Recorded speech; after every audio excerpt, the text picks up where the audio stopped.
Muy buenos días. Una semana más para compartir la palabra de Dios a través de este medio. Realmente extrañamos mucho poder reunirnos, poder compartir la palabra, poder estar juntos adorando y alabando al Señor. Pero estemos orando y que pronto podamos hacerlo todos. La semana pasada estuvimos compartiendo acerca de la enseñanza del matrimonio y el divorcio. Y veíamos cómo es que desde el Antiguo Testamento el corazón de Dios respecto al divorcio era, era malo, ¿no es cierto? Porque Dios abominaba el divorcio. No habíamos visto eso, porque Dios repudiaba el divorcio. Y vimos a través de las escrituras justamente eso, ¿no? Que Dios aborrece el divorcio. Pero que a pesar de eso, los escribas y fariseos de ese tiempo malinterpretaron las enseñanzas de la ley, acomodándolas a su antojo. Esa era característica justamente de ellos, ¿no? Por eso es que Jesús decía que para los seguidores de su reino, nuestra justicia tenía que ser mayor que la de los escribas y fariseos.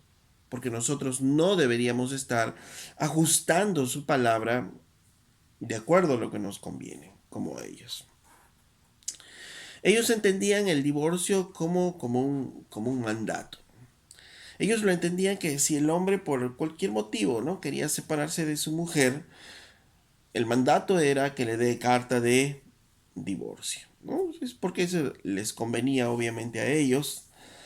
Pero vimos que la enseñanza de Moisés no era un mandato al divorcio, sino más bien era una exhortación a no divorciarse, pues traía consecuencias desastrosas para las vidas de los que se divorcian.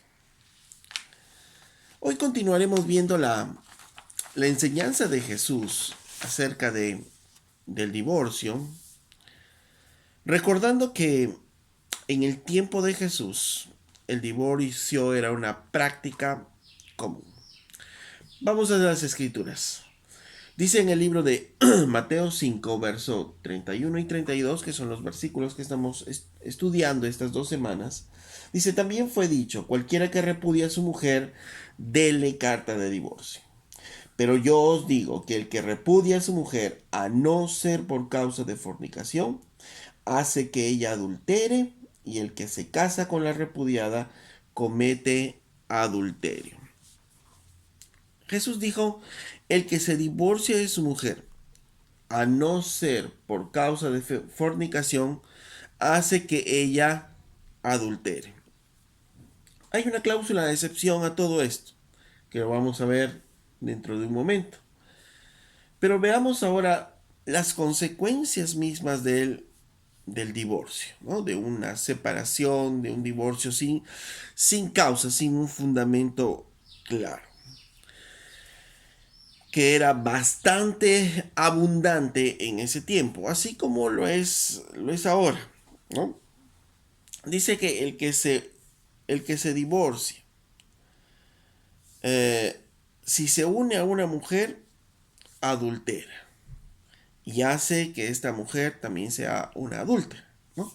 Entonces, el hombre A se divorcia de su esposa, este hombre A se va con otra mujer y se casa, él es un adúltero y también hace que la mujer con la que se casa sea adúltera. Ahora, la mujer, la esposa de A, una vez que se divorció, va y se casa con otro hombre, se convierte también en adúltera. Ella y hace que este hombre también sea adúltero. Entonces, un divorcio, la separación del hombre y la mujer en el matrimonio, y si ellos vuelven a restaurar sus vidas, tenemos ahora 4 adúlteros. El resultado entonces es un adulterio multiplicado. Y Jesús estaba diciendo eso justamente, que el divorcio lleva al adulterio. Recordemos Malaquías capítulo 2, verso 13. Y dice, y esta otra vez haréis cubrir el altar de Jehová de lágrimas, de llanto y de clamor. Así que no miraré más la ofrenda para aceptarla con gusto de vuestras manos. Dice el Señor, no voy a aceptar su adoración. Y ustedes me dirán, ¿por qué? Y dice el Señor, porque Jehová ha atestiguado entre ti y la mujer de tu juventud contra la cual has sido desleal, siendo ella compañera y la mujer de tu pacto. Entonces, ¿qué es lo que estaba pasando acá? Una pareja se divorciaba, encontrábamos 4 adúlteros. Y como Dios aborrecía el adulterio, el divorcio, a estos 4 adúlteros, dice el Señor, no iba a aceptar su ofrenda. Porque en palabras mismas de Malaquías están ellos eh, pervirtiendo la tierra, ¿no? Están pervirtiendo la tierra. Entonces, eh, esto se repetía, hacía que se multiplique el pecado, el divorcio hacía que se multiplique el pecado. Y en palabras de Deuteronomio 24, 4, que lo vimos la semana pasada también, y que habla bastante fuerte acerca de las consecuencias del divorcio.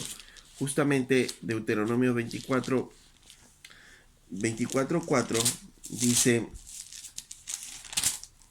mire, es abominación delante de Jehová y no has de pervertir la tierra que Jehová tu Dios te da por heredad, ¿no? O sea, es perversión. La tierra el hombre se llena de pecado, la tierra se llena de pecado, ¿no? O sea, es una cadena de consecuencias producto del divorcio. Sin contar las otras consecuencias que nosotros ya conocemos, las consecuencias psicológicas para los hijos, para los familiares de los que se van a divorciar y para la sociedad en general. Por eso es que Jesús confronta la enseñanza tradicional de los escribas y fariseos. Que dice, Jesús comienza diciendo, también les fue dicho, también ustedes escucharon. ¿De quiénes? Las enseñanzas tradicionales de los fariseos y los escribas. Cualquiera que se divorcie de su mujer, déle carta de divorcio. Así de fácil. Porque eso es lo que enseñaban ellos. Ok, estás cansado de tu esposa.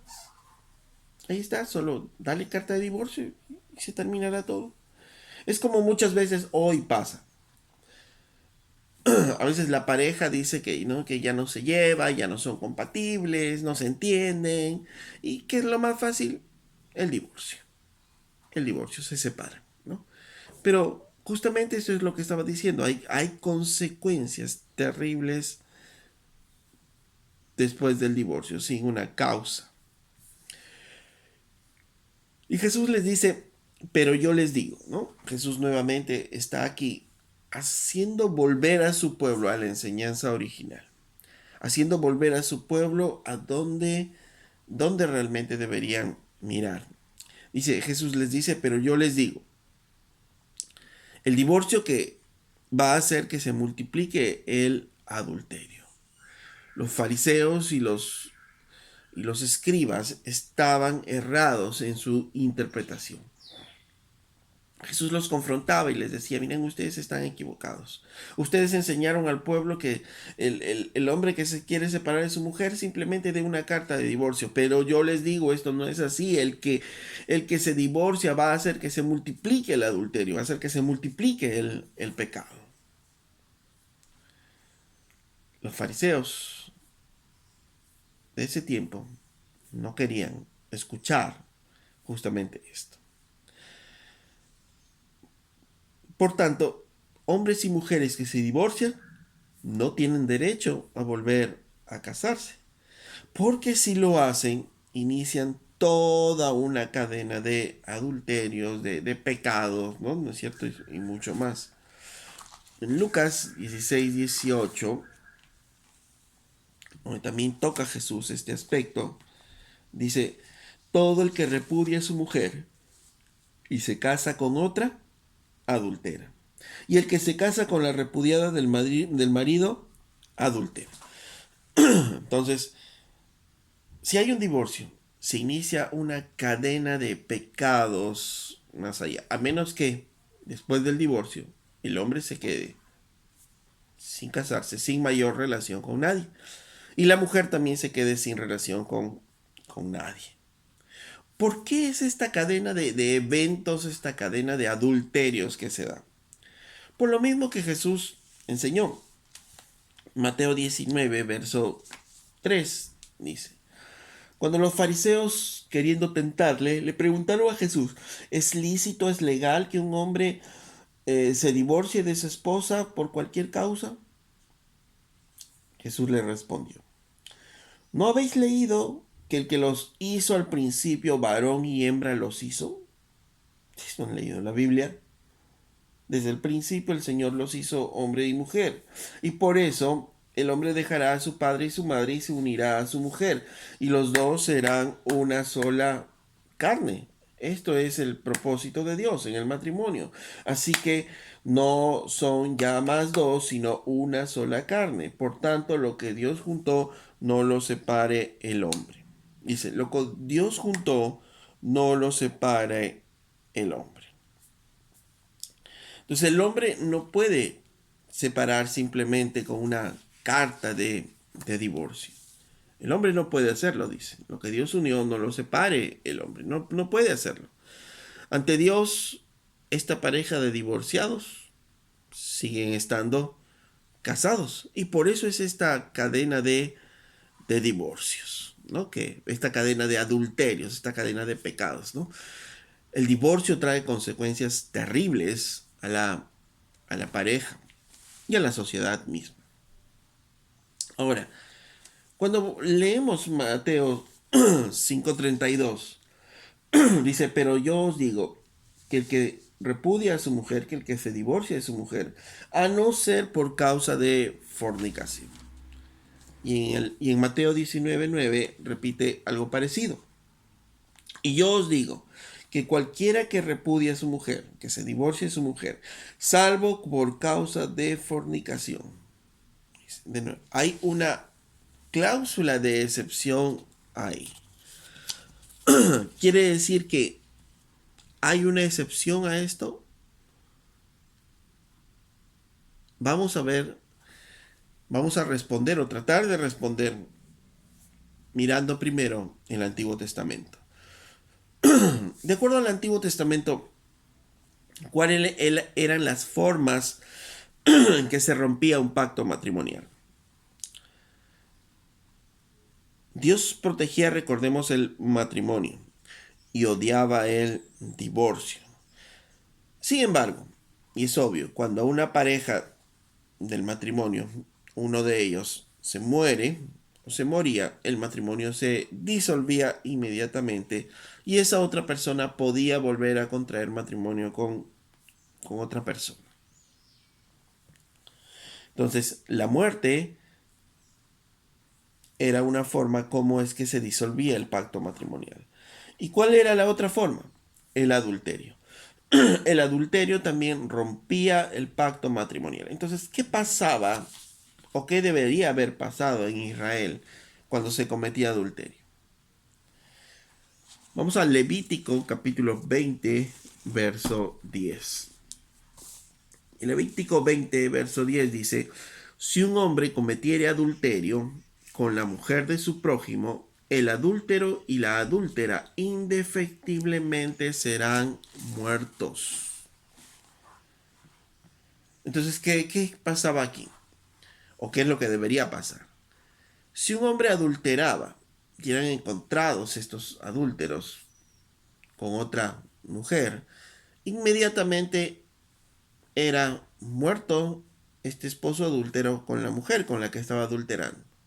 Y obviamente el adulterio o tenía que castigarse este pecado porque el adulterio rompía ese pacto matrimonial y lo confirmaba la muerte. Porque la paga del pecado era la muerte, ¿no es cierto? Entonces, el adulterio rompe el pacto matrimonial y se confirmaba esto con la muerte del adúltero. Entonces, desde el Antiguo Testamento, el adulterio y la muerte natural en sí misma rompían el pacto matrimonial. Con el transcurrir del tiempo, el divorcio empieza a ser permitido en Israel. Y en vez de la ejecución del castigo del adulterio, como dice la ley, probablemente Israel no lo hacía porque estaban todos sumergidos en inmoralidad. Y no había la voluntad del pueblo mismo para llevar esas ejecuciones. Pero Dios extendió su misericordia y al parecer eligió en muchas circunstancias no aplicar esta pena de muerte. ¿No? Vemos el caso de David mismo, ¿no? David sabía que tenía que morir por haber adulterado, pero Dios le perdona la vida, ¿no? No muere David. Jesús también en vida le traen una adúltera y él dice, bueno, el que esté libre de pecado, que tire la primera piedra. Y no hubo nadie más quien juzgue a esta mujer y Jesús la dejó ir, advirtiéndole que no peque más. Entonces, al parecer, Dios extiende esta su misericordia y no ejecuta esta pena de muerte.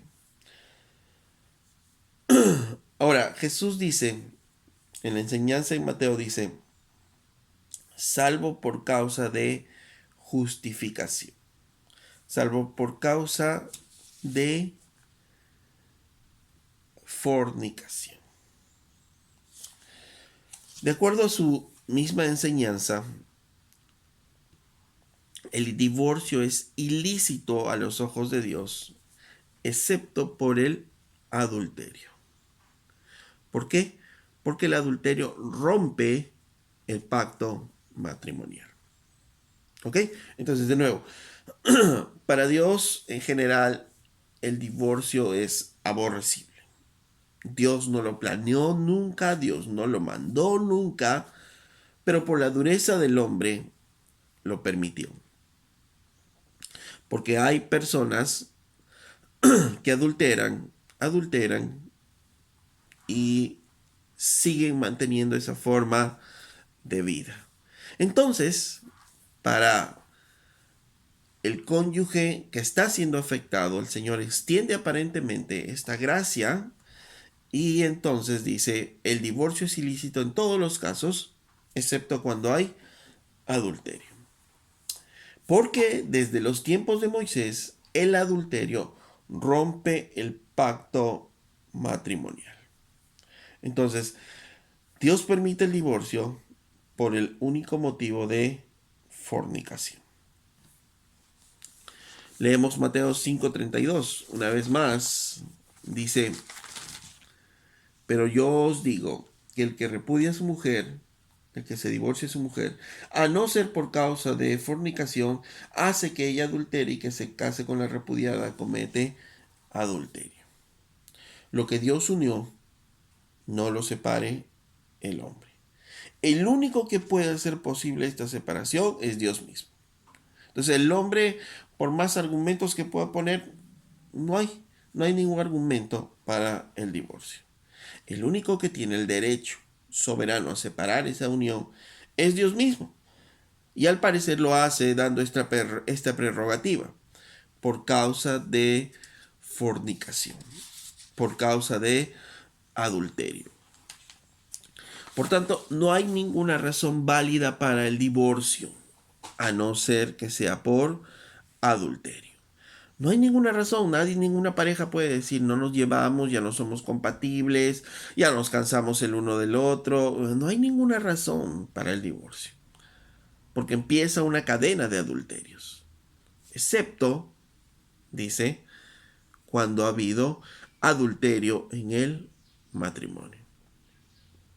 Por tanto, si un hombre es adúltero y se mantiene en su pecado delante de Dios, Dios le da la prerrogativa al otro cónyuge o a la mujer para romper esa unión conyugal, ¿no? Esto va de ambos lados, ¿no?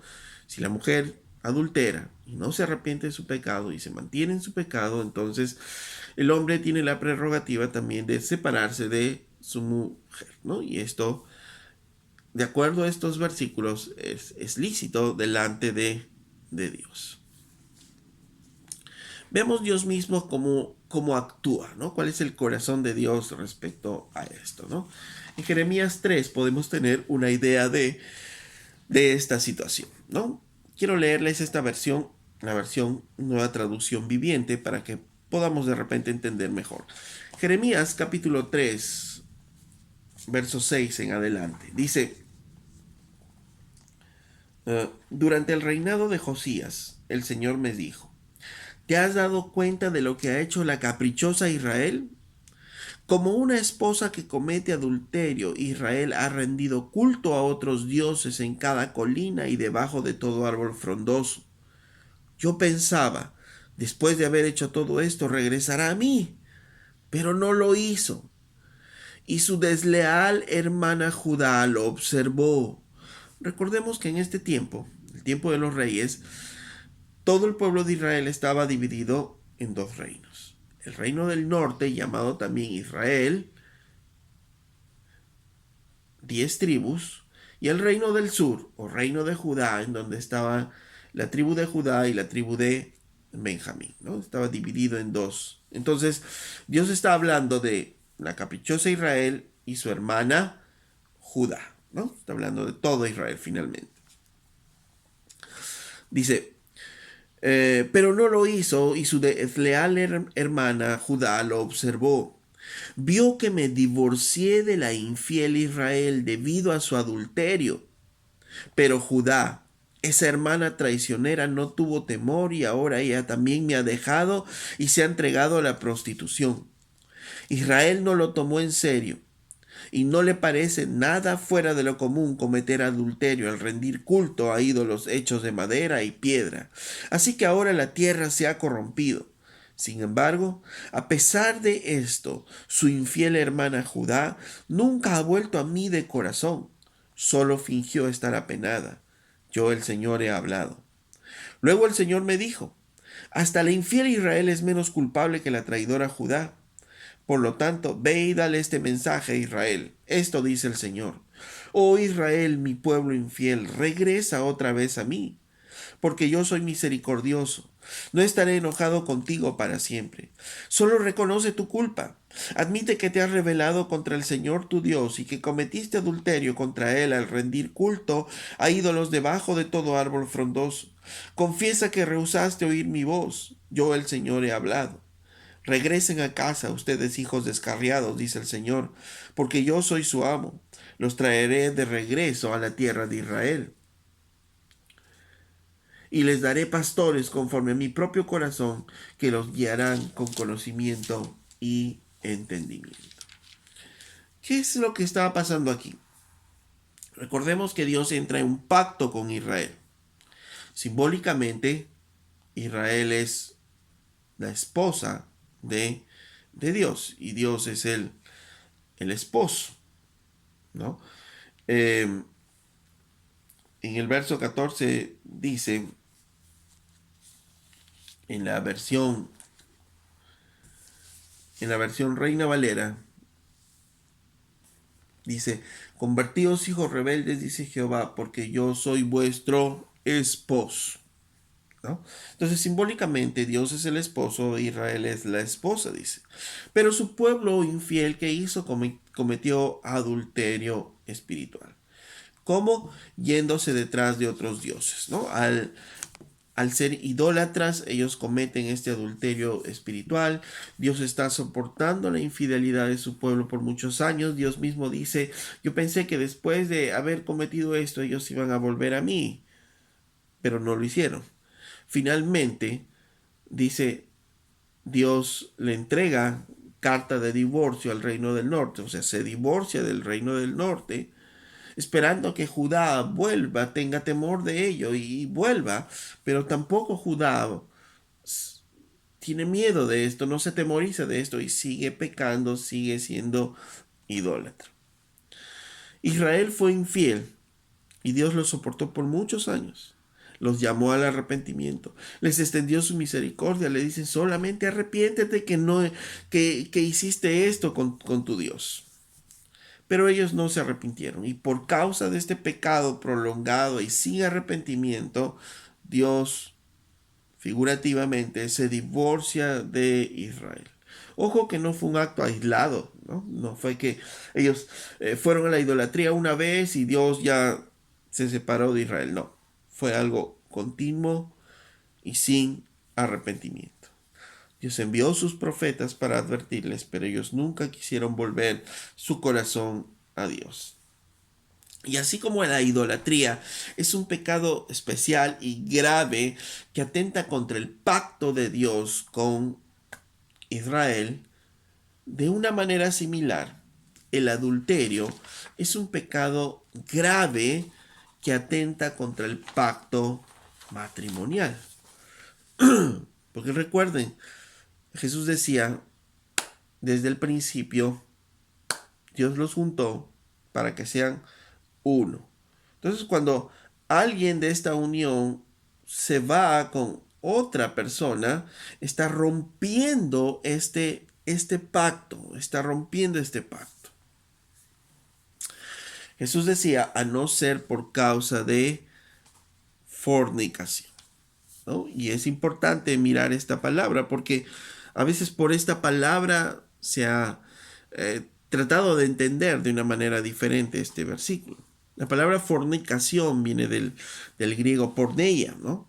Que habla de una inmoralidad sexual, ¿no? En donde se incluye el adulterio, el incesto, la prostitución, el homosexualismo, el bestialismo, ¿no? Todos estos actos sexuales que en el Antiguo Testamento eran castigados con la muerte, ¿no? Solo para mirar Levíticos capítulo 20, verso 10 en adelante, dice, si un hombre comete adulterio con la mujer de su prójimo, el adúltero y la adúltera indefectiblemente serán muertos.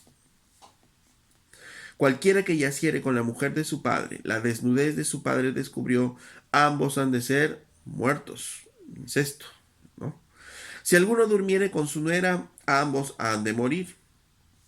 Verso 13. Si alguno se juntare con varón como con mujer, homosexualidad, abominación hicieron, ambos han de ser muertos. Sobre ellos será su sangre. El que tomare mujer y la madre de ella comete vileza. Quemarán con fuego a él y a ella. Verso 15. Cualquiera que tuviere cópula con bestia ha de ser muerto y mataréis a la bestia. Entonces, esa palabra porneia habla ampliamente de todos estos pecados sexuales.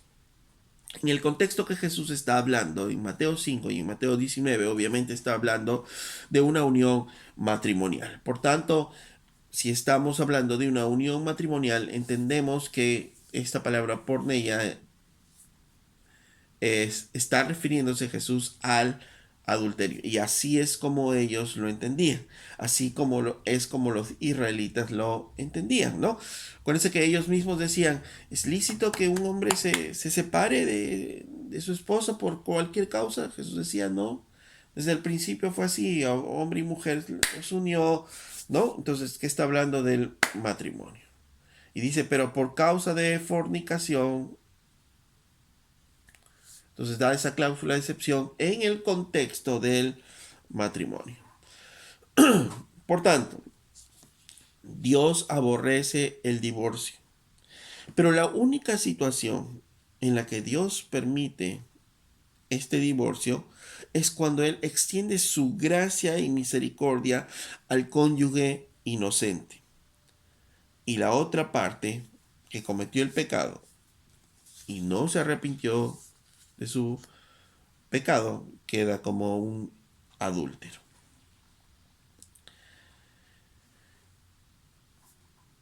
Esta situación se da constantemente aún en nuestra sociedad, ¿no es cierto? El hombre o la mujer, cualquiera de los dos puede ser, comete adulterio,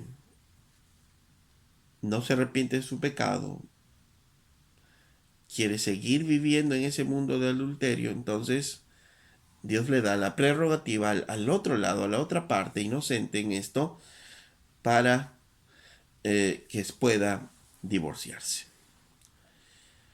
Como iglesia, hermanos, nos toca seguir ayudando a los matrimonios. Aun si ha habido infidelidad en el matrimonio, nos toca seguir ayudándoles para que puedan ser restaurados. Y seguiremos defendiendo el matrimonio y la familia. Porque Dios mismo nos ha dicho las consecuencias devastadoras que hay en un divorcio.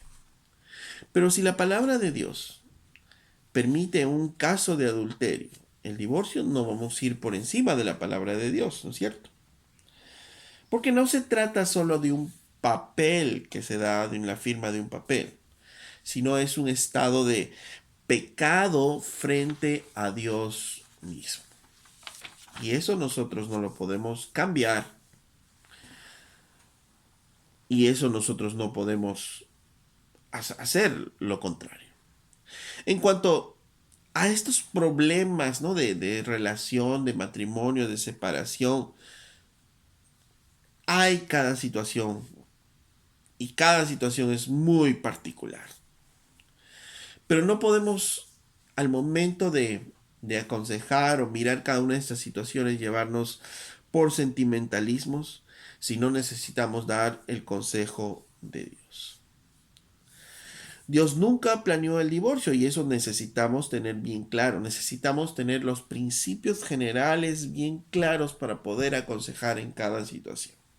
Entonces, como principio general, Dios nunca planificó el divorcio. Dios aborrece el divorcio y Él y su iglesia están a favor de la restauración de todo matrimonio, aún en casos de infidelidad. Y en ninguna manera aconsejaremos el divorcio. Pero está en la prerrogativa del cónyuge dañado por el pecado del otro la posibilidad del divorcio. No vamos a condenar a una mujer o a un hombre que quiera divorciarse cuando ha habido adulterio en su matrimonio y este adúltero o adúltera no quiere ser restaurado, no quiera cambiar en su corazón, no quiera volver a su matrimonio. Más bien, hermanos, siempre aconsejaremos la restauración del matrimonio. Dios mismo nos dio el ejemplo en Jeremías. Dios esperó a su pueblo Israel que se volviera a él. Les advirtió una y otra vez que se arrepientan, pero no se arrepintieron. ¿Cuál debería ser el camino en un matrimonio donde ha habido infidelidad? Hacerle ver el pecado al cónyuge que ha adulterado y esperar que éste se arrepienta. Buscar en oración, buscar la ayuda para que ambos puedan restaurar su relación matrimonial. Pero si el adúltero no quiere aceptar su pecado, no quiere volver su corazón a Dios y volver su corazón de nuevo a su esposa, la Biblia le da la prerrogativa a la mujer o al hombre inocente en esta situación para divorciarse. Hermanos, estos son los lineamientos generales que el Señor nos da, pero de nuevo, por mirar una situación particular no podemos olvidarnos del marco general que Dios nos da respecto a esta situación. Podemos escuchar muchos argumentos, nos puede dar pena de repente determinadas situaciones, nos pueden hablar y pueden salir nuestros sentimientos de amistad, de hermandad, pero Dios aborrece el divorcio. Y la pareja debería estar en buscando la ayuda para poder mejorar su matrimonio. Por tanto, hermanos, para los matrimonios no es una alternativa el divorcio. No es una alternativa. Para nosotros los creyentes tampoco, ¿no es cierto? Jesús les decía a ellos, Ustedes escucharon que se podía dar carta de divorcio, pero yo les digo que no, a menos que sea por adulterio. El hombre que se casa con otra, que no es su esposa, adultera, y esta mujer también adultera, excepto en la situación de adulterio. El punto no es la cláusula de excepción, sino el punto es la advertencia que Jesús daba a no divorciarse. Por tanto, esta advertencia nos debe hacer meditar a cada uno de nosotros. El corazón de Dios está a favor del matrimonio. Por tanto, si hay problemas matrimoniales, debemos buscar la ayuda para restaurar nuestros matrimonios. Dios no quiere que estemos sobreviviendo al matrimonio, sino Dios quiere que vivamos y disfrutemos el matrimonio. Sobrevivir al matrimonio es solo un paso a separarnos, a divorciarnos. Y acordémonos que Dios está mirando nuestros corazones. Porque alguien puede decir, sí, yo vivo con mi esposa, pero su corazón ya se alejó de ella y está adulterando con otra persona en su mente y en su corazón. Cuidado, recordemos que Dios mira nuestro corazón, Dios sabe lo que pensamos y no solo se trata de un acto externo. De la misma manera, en esta prerrogativa que da al cónyuge que se ha separado o la víctima de ese adulterio, recordemos que Dios sigue mirando el corazón. Dios sigue mirando cuánto quieres realmente que tu matrimonio sea reconstruido. Cuánto vas a luchar realmente para que el matrimonio vuelva a ser uno. Dios mira nuestros corazones en cada uno de nosotros. La prerrogativa está ahí, en esta situación difícil, pero no nos olvidemos que Dios siempre está mirando nuestros corazones. Podemos engañar a los hombres, pero nunca podremos engañar a Dios. Hermanos, estemos orando por todos los matrimonios de la iglesia, estemos orando por todos los matrimonios conocidos, y si nos toca aconsejar en alguna situación a algunos amigos que están por separarse, pues luchemos y ayudemos para la restauración de sus matrimonios. Amado Padre, te damos gracias por los matrimonios en la iglesia. Señor, bendice, Señor, a cada uno de los matrimonios. Ayúdanos, Señor, a resolver todos los problemas que podamos tener y a vivir sabiamente, Señor, como familia entre nosotros. Señor, hemos comprendido y entendido, Dios, lo importante que es para ti este pacto de compañerismo entre nosotros, Señor. Y ayúdanos, Señor, a no pecar, Señor, contra este pacto en nuestras vidas, mi Dios. Fortalece nuestros matrimonios, fortalece, Señor, nuestras vidas. Y gracias una vez más por tu palabra, Señor. Y si hay matrimonios que están pasando dificultades, ayúdales, Señor, a que puedan buscar la ayuda necesaria para poder vivir de una mejor manera, Padre. Gracias, amado Dios, por este tiempo. Y gracias, Señor, por tu palabra. En el nombre de Jesús. Amén. Hermanos, nos estamos viendo la próxima semana.